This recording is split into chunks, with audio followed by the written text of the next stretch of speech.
నేనెక్కుతా అంటూ గొడవండి.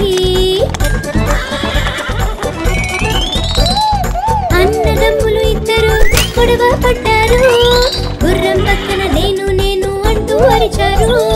అది చూసి అమ్మ వచ్చి సర్ది చెప్పింది. అమ్మతో రాముడు భీముడు హాయిగా వెళ్ళారు.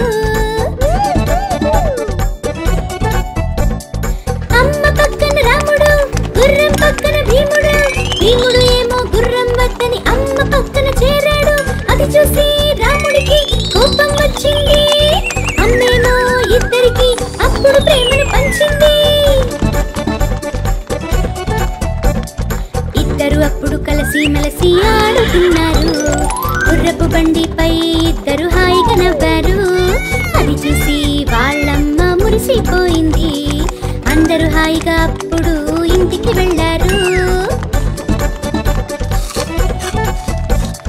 రాముడు భీముడుకు ఉంది గుర్రపు బండి. నేనెక్కుతా